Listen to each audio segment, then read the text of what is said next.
Good day mga ka-JT sa Kalam. Today is Sunday, hindi po ako nag-bike kaninang umaga kasi ako tinamad naggumising at ito po ngayong hapon. Alam niyo naman, lagi po ako dito nagpapapawis at napakahirap po lumayo ngayon. At shoutout nga pala kay Edwin, ingat lagi sa pagbiyahe lalo dyan sa may papuntang Soliviento. At kay Bike Tayo, shoutout sa iyo, ingat din sa pagbabike, hindi ko kaya yung trail.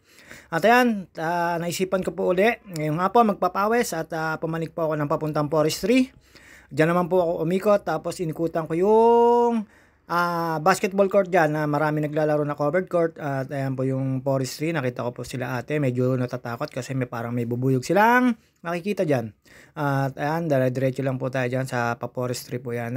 Party po rin uli yan ng UPLB, papuntang forestry lang po. Tapos nandyan po yung mga building ng researcher, ano ba yun, tsaka yung botanical. Marami pong building dyan na makikita nyo po at syempre magpapakit po si JT sa Kalam at ayan po yun, panik-panik lang, sway-sway lang pero pawisan na po yan, sobrang init at okay naman po dyan kasi mapuno kaya kahit po sobrang init hindi ho tago sa balat pero meron pa rin akong protection sa braso tsaka sa mukha, tinanggal ko lang po, nahihirapan kasi ako huminga at ayan, chill lang, dadaan po ako sa health serve dyan na hospital sa loob ng UPLB.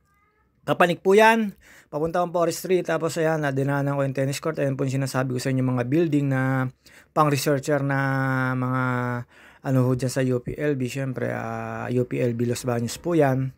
Ayan, nakita nyo naman po, protected area yan, nakita nyo po, wala akong nababawas na puno, ilang taon na ho yan. Syempre summer po, makikita nyo po yung makalat na kalsada dyan kasi mga bulaklak, dahon-dahon ng nara, pag summer po talaga ay bumabagsak. At nandyan po yan, ahon-ahon lang po tayo dyan, banayad lang naman po yan, pero syempre, bilang isang siklista, need mo rin magdahan-dahan dyan, 1-2-1-2, tapos papawis lang. Hawak ko po yung cellphone ko dyan. Medyo wala naman yung sasakyan kaya alam ko safe naman po.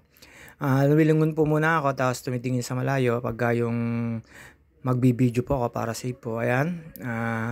Welcome to forestry po yan, yung arko na yan. Hindi naman po ako nagmamadali pag nakikita ako ng arko. Mas gusto ko dahan-dahan para napipil ko po yung daan sa arko. At wala naman po akong kinakarera. Joke lang po. At sa mga kasiklista ko, ka-driver ko, ingat po tayo. Sobrang init po ngayon.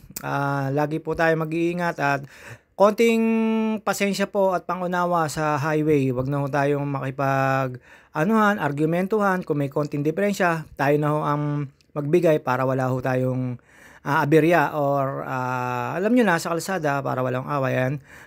Dyan po ako dumaan sa may ibabaw ng forestry. Yan po yung building na hindi nalimutan ko po yung building na yan na basta ayan magkakadikit po yung mga building na yan. Marami rin ako nakikita mga estudyante dyan, mga researcher. Kalampas na po ako dyan sa botanical. Pagka lampas nyo po dyan, kakanan naman nyo kayo papuntang dinadaanan ng papuntang Peak 2, Mud Spring, ayan, kanan po tayo dyan, tapos papanik po dyan. Ikot lang po ako dyan hanggang gate nung papunta Mud Spring, Peak 2, Flat Rocks, lahat po, Aguila Base, ayan po. Nakarating na po ako dyan sa gate na yan. Pero kakaliwa ako dyan, ikutin ko lang po yan, forestry na yan. Marami po ako nakikitang mga nakatira dyan. At dyan lang po tayo dumaan para makaikot lang po tayo, para swabe po yung pawis. At ayan, nakita nyo po yung mga dahon-dahon at mga dilaw-dilaw na yan. Alam ko ho yan, bulaklak ng nara po yan. Kaya ayan, ganyan po ka-protected ang UPLB Mount Makiling. Bawal ho kayo basta magputol dyan kung wala kayong permit. Dyan, ikot lang po tayo dyan. Paikot lang po yan, labas nyo rin dun sa may pinagpanikan nyo po.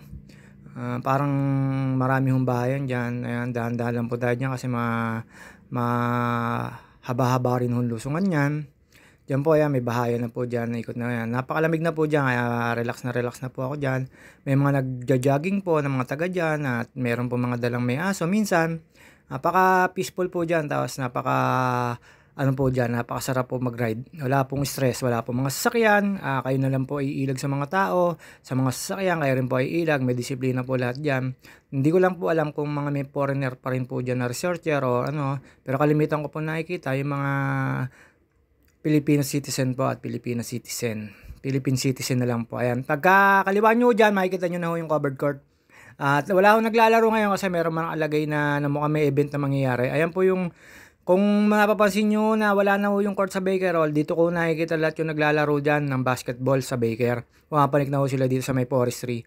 Ayan o, covered court to yan. Open sa lahat. Alam ko may ilaw yan sa gabi pag may naglalaro po. Kalimitan po naglalaro minsan basketball sa hapon, volleyball, lalo pag Sunday, ayan, nagpakita na naman po ang JT Sakalam. Pababa na po ako dyan at magpapahinga na po ako doon sa Baker. Ayan po, magarating ko sa Baker. Siyempre, ayan, daming tao, mikos-mikos lang, pahinga lang po tayo dyan. At yung, ayan, window shopping lang po tayo. Ang dami ko kasi siyempre yung mapapanood. At ayan, uy, ate, sana all. At ayan po, mekos-mekos lang po tayo dyan. After ko po magpahinga dyan, siguro mga 15 to 30 minutes po ako tumambay po dyan. Dyan naman po ako sa may gitna ng Baker. Yan po yung field ng pinagpuputbulan. At ayan po, likod ko po dyan ay women's and men's dorm ng UPLB. Mga ka-JT Sakalam. At ayan po, next vlog, vlogag po ulit tayo. Basta ganto-ganto lang po ako.